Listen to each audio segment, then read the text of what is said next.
Hi, I'm Jessica. I'll be your teacher.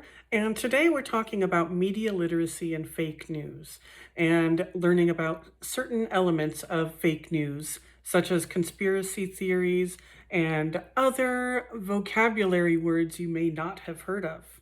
So let's get started. How many of you have heard of this word, post truth? Post truth. Has anyone heard of that before? Okay. A couple of you, maybe. Okay. Okay, good.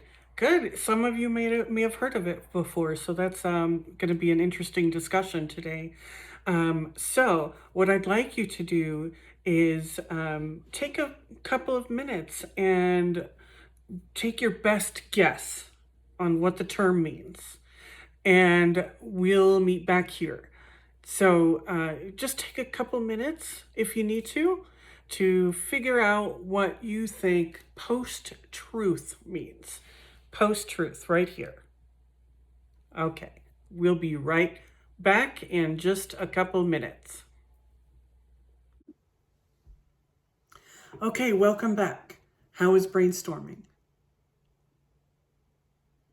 Okay, awesome. So we're coming up with some really great ideas.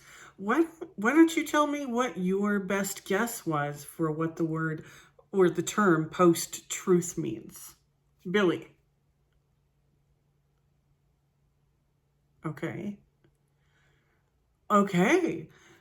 That's thank you for your definition. Does anyone else have an idea for what post truth might mean? Okay. Great. Thank you so much for volunteering your answers about what post truth might mean.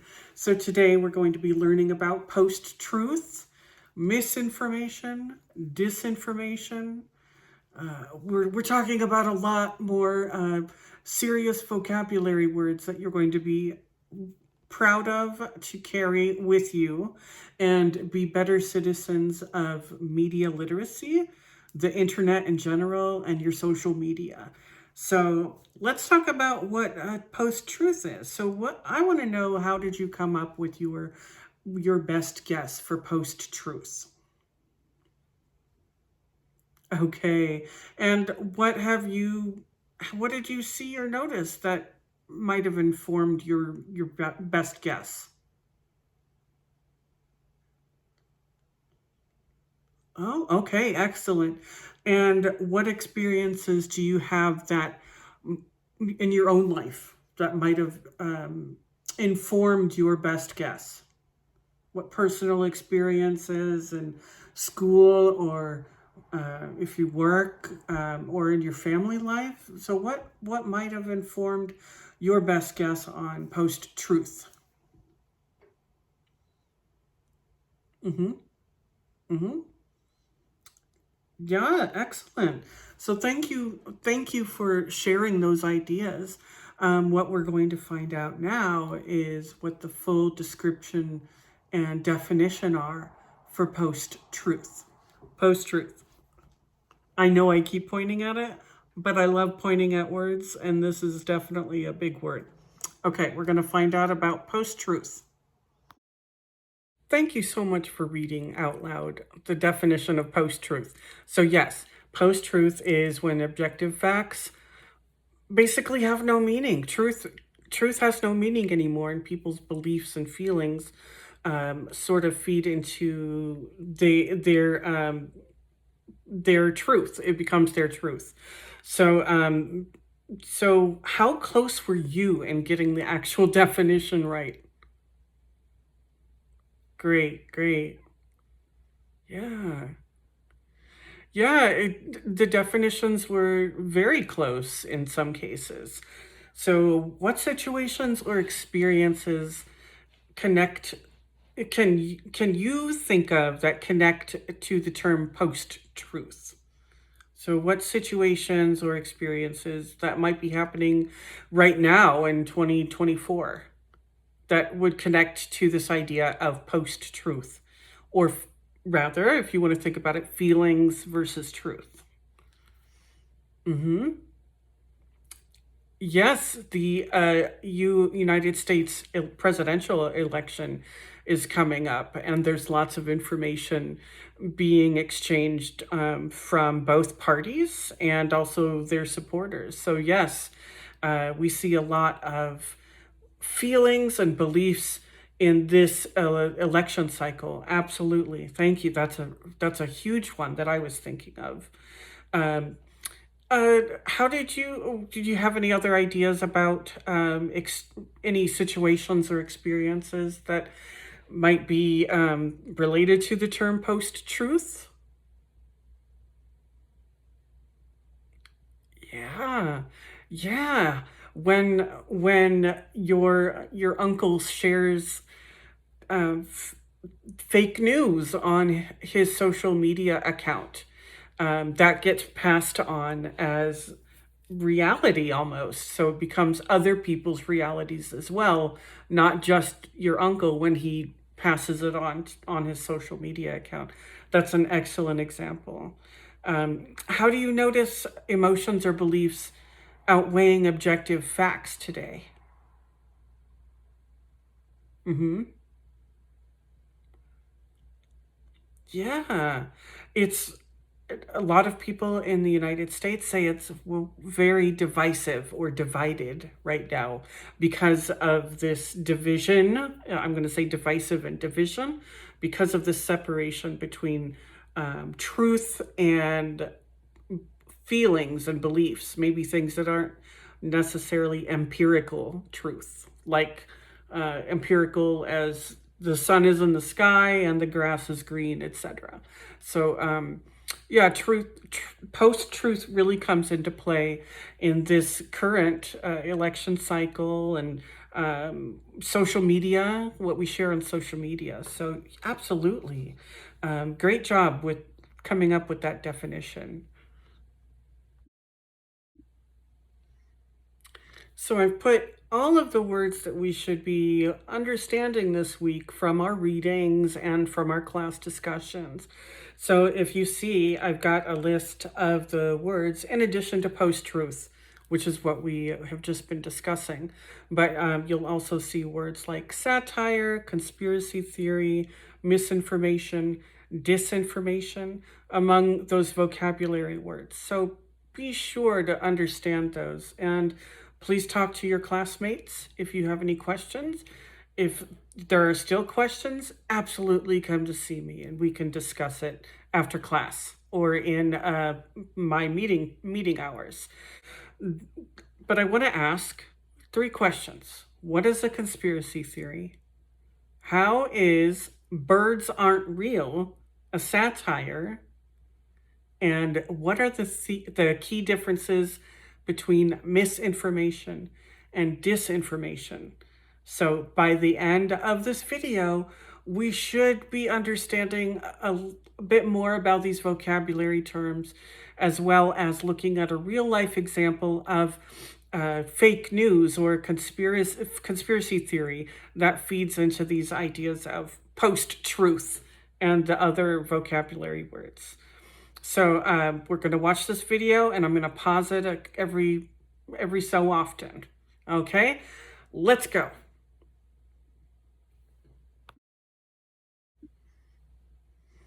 So as a side note, this is to whoever reviews this video. I am showing the students right now a video that's about 3 minutes long, and it's about a conspiracy theory that's called Birds Aren't Real. And so the subject is looking at the person who started the conspiracy theory, where they came from, how the conspiracy theory grew, and where he's at now. And the video also looks at differences between misinformation, disinformation, and clarifies what satire is in the context of media literacy. So all of these things will be discussed and paused during the video, but I'm not going to show the video right now. Thank you.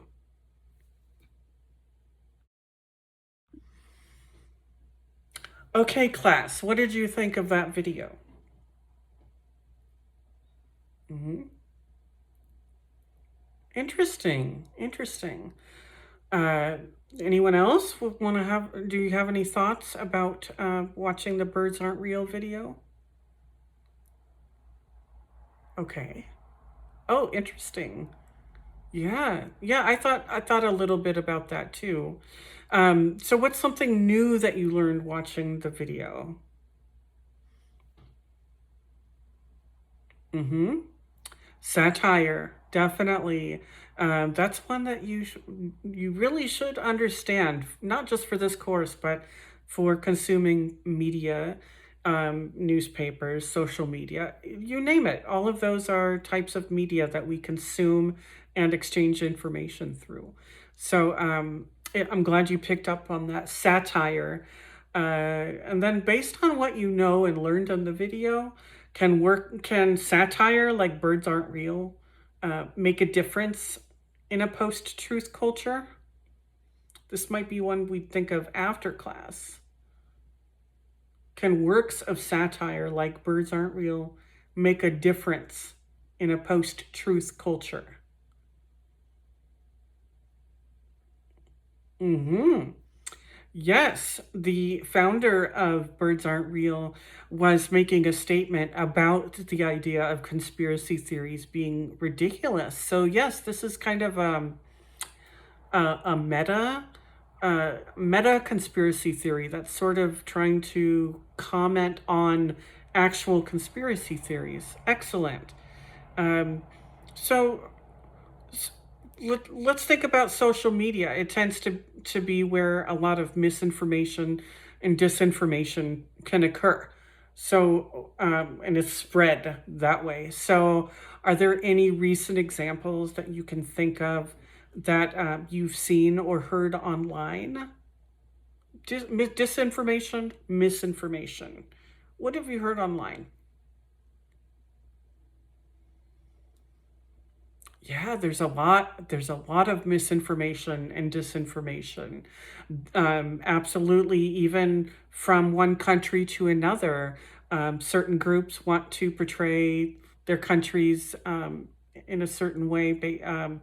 So we'll think of another country as not the truth. It's a different truth. It's what someone believes rather than what the actual country is like.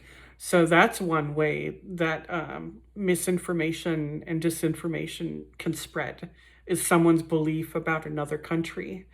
Um, what's another example of how social media can spread uh, disinformation, misinformation? What examples have you heard of on or seen online? Yeah. Yeah, there's so much out there. So what I want to do now is we're going to move on to our main activity, which will happen after this video ends. But this activity it's a game called Bad News Game, and it shows you how disinformation is designed to put you in the position of the people who create it.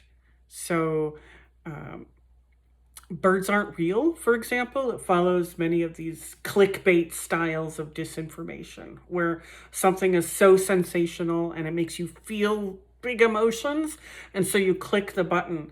So, Birds Aren't Real is sort of emulating or copying that clickbait type of disinformation.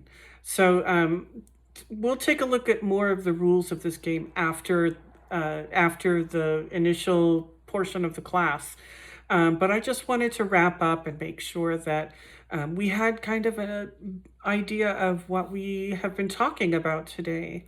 Today, you should walk out of class today, and at the end of the week, after we've done all the readings, you should have learned to understand and apply concepts of misinformation, disinformation, and construct knowledge about conspiracy theories.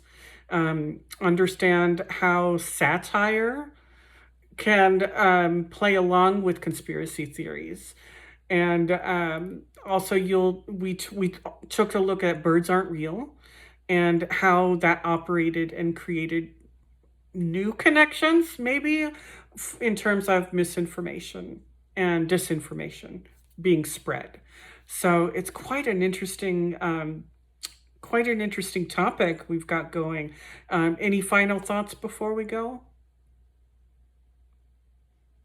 Okay, great. I want to thank you so much again, class, for taking the time to read about conspiracy theories and the post-truth world that we live in. So now we're going to go on to our game where we learn more about everything we've been talking about today. So see me after class if you, or see me during class if you have any questions. But thank you so much for your time and have a great day.